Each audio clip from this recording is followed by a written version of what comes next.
Photoshop CS6 এর আমরা এখানে এসেনশিয়াল ট্রেনিং করছি এবং আমি যা কিছু করব সব রিয়েল টাইম এবং আমি অবশ্যই প্রজেক্ট ফাইলগুলো ডিভিডির ভিতরে দিয়ে দেওয়ার চেষ্টা করব। আমরা শুরু করে দিই কাজ, ফাইল এবং নিউ। আমরা নতুন একটি ডকুমেন্ট খুলব। আমরা কেমন ডকুমেন্ট, আমরা মনে করেন এখানে ওয়েব সিলেক্ট করলাম এবং ওয়েবের আমরা একটু বড় ধরনের প্রিসেট 1280 x 1024 পিক্সেলের একটি ইমেজ। আমরা এখান থেকে পিক্সেল এখানে ইঞ্চি না, ইঞ্চিটা আমরা পরে বুঝবো। এবং রেজুলেশন ডিফল্ট 72 RGB মোড এবং ওকে। আমরা নতুন একটি ডকুমেন্ট ওপেন করলাম। আমরা আরও একটি নতুন ডকুমেন্ট যেটি আমাদের CMYK মোডে আমরা ওপেন করলাম। তো সেক্ষেত্রে আমরা কি দেখতে পাচ্ছি যে এখানে আমাদের CMYK যে ইমেজটি রয়েছে, আমরা ইমেজ প্রপার্টিজে যাই, ইমেজ এবং ইমেজ সাইজ। এখানে দেখতে পাচ্ছি যে আমাদের এটা 448 এবং 285 আমাদের পিক্সেল এবং এটা আমাদের রয়েছে একটু বড় ইমেজ, সেটা আমরা ইমেজ সাইজের ক্ষেত্রে দেখতে পাচ্ছি 1280 x 1024। এবং আমরা এখানে সবথেকে মজার ব্যাপার হচ্ছে যে এখানে ডকুমেন্ট নিচে দেখতে পাচ্ছি যে ডকুমেন্ট 3.75 MB বা এম শুধু মেগাবাইট, MB না, সরি।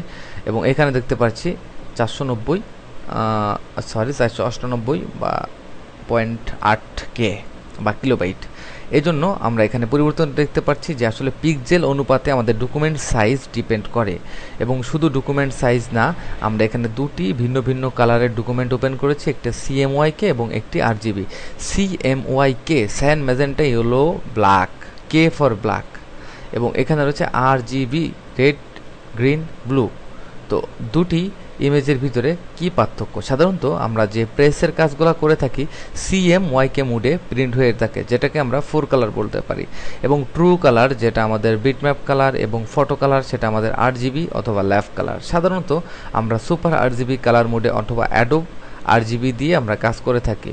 আমরা যে কোনো একটি ইমেজকে এখানে ইনসার্ট করি এবং ইমেজটিকে আমরা এখানেও টেনে নিই RGB ডিফল্ট এবং আমরা এই ইমেজটি এখানেও টেনে নিই। আমরা দেখব যে আসলে আমাদের কালারে কি কোনো পরিবর্তন হয়েছে কি না। হ্যাঁ, অবশ্যই RGB এবং CMYK এই কালারের ভিতরে বেশ কিছু পার্থক্য রয়েছে। যেমন আমরা দুটি ইমেজ এখানে দেখতে পাচ্ছি, দুটি ইমেজের ভিতরে যে পার্থক্যটা আমরা হয়তো খালি চোখে দেখতে পারছি না। সেক্ষেত্রে আমরা কিভাবে বুঝবো RGB এবং CMYK এর ভিতরে কি পার্থক্য রয়েছে? তো আমরা এখানে ডিফল্ট একটি লেয়ার নিব, নিউ লেয়ার। আমরা পরবর্তীতে আলোচনা করব এই সমস্ত বিষয় নিয়ে যে কিভাবে লেয়ার নেওয়া হচ্ছে এবং কিভাবে কাজ করা হচ্ছে। আমরা আপাতত এখানে একটি ফিল কালার আমরা ব্যবহার করব। সেই ক্ষেত্রে আমরা ডিফল্ট একটি ইয়েলো কালার এবং ইয়েলো কালারটি আমরা এখানে লেয়ার এবং এই কালারটি এখানে আমরা নিলাম। আসলে এই দুটি কালারের ভিতরে যে ডিসটেন্স রয়েছে, এই ডিসটেন্সটি আমরা হয়তো এখানে খালি চোখে দেখতে পারবো না। এই দুটি কালার, একটি CMYK এবং একটি RGB।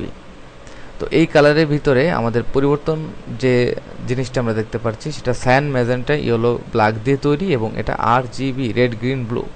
সেক্ষেত্রে আমরা যদি এখানে নতুন একটি লেয়ার নিয়ে আমরা রেড টাইপের কোনো কালার চুজ করি এবং এই কালারটিকে ঠিক এখানে নিই, তাহলে সেক্ষেত্রে আমরা যথেষ্ট পরিবর্তন দেখতে পাচ্ছি।